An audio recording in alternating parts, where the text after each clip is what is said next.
السلام عليكم ورحمة الله وبركاته. وصفتنا النهاردة زي ما انتم شايفين كده هنعمل البسبوسة المكرملة.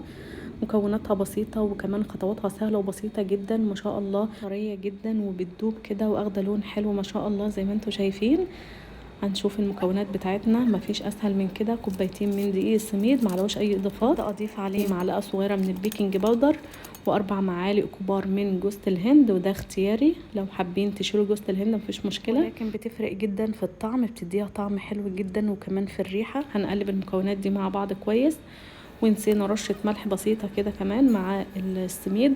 وبعد كده هنروح على النار. معايا كوبايه من السكر بنزل بيها في الحله كده، ومعايا كمان كوبايه من الميه، هننزل بربع كوبايه الميه دي ونسيب الباقي بعدين. وهنسيب السكر بقى يكرمل على نار هاديه كده، مش هنحط فيه معلقه خالص في الاول. اول ما بنلاقي الوش بتاعه كده جمد هنعرف ان السكر بدأ يكرمل من تحت، لازم نقلبه في المرحله دي علشان ما يتحرقش معانا.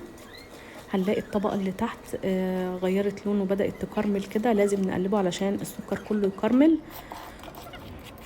مش هنشيل المعلقة بقى من الحلة دلوقتي، هنفضل نقلب كده في السكر لحد ما ياخد اللون الذهبي الحلو ده. كده اخد اللون اللي احنا عايزينه، وبعد كده هنضيف بقى بقية الاضافات. الطريقة دي مفيش اسهل من كده ما شاء الله، حلوة جدا، لازم تجربوها.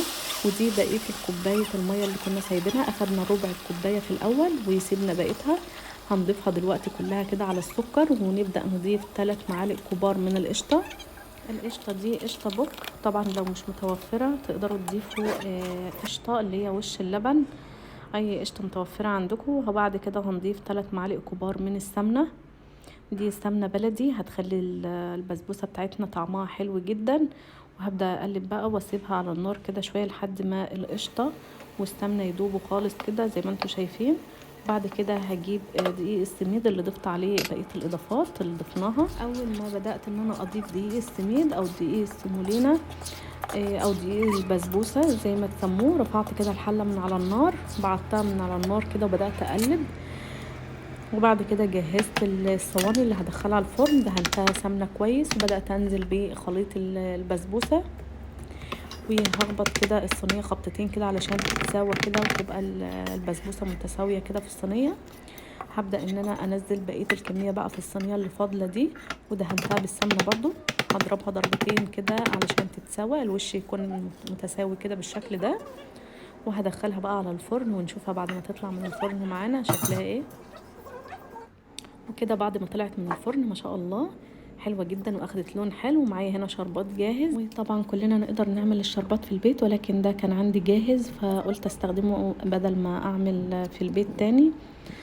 كده هبدأ ان انا اشرب البسبوسة كلها من الشربات كده وهي سخنة. البسبوسة لازم تكون سخنة والشربات يكون بارد. وهسيبها بقى اغطيها باي حاجة كده واسيبها على جنب لحد ما تتشرب كل الشربات ده. كده خلاص البسبوسه بتاعتي شربت الشربات اللي انا ضفته كله ما شاء الله، طريه جدا. وهنقطعها مع بعض ونشوفها كده من جوه.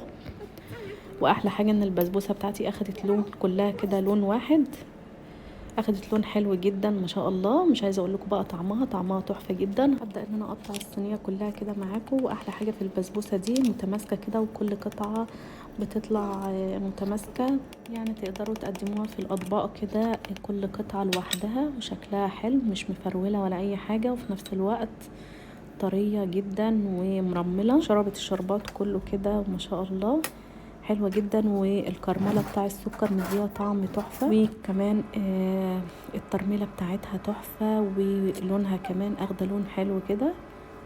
شايفين القطعة دي قد ايه مرملة من جوه، باينة جدا الترميلة بتاعتها ما شاء الله. وصفة حلوة جدا، خطواتها كانت سهلة وبسيطة جدا، ما اخدتش وقت خالص. اكيد ما فيش احلى من كده، وخطوات بسيطة جدا، وعملنا احلى بسبوسة. ويا رب تكون وصفتنا النهاردة عجبتكم. السلام عليكم ورحمة الله وبركاته.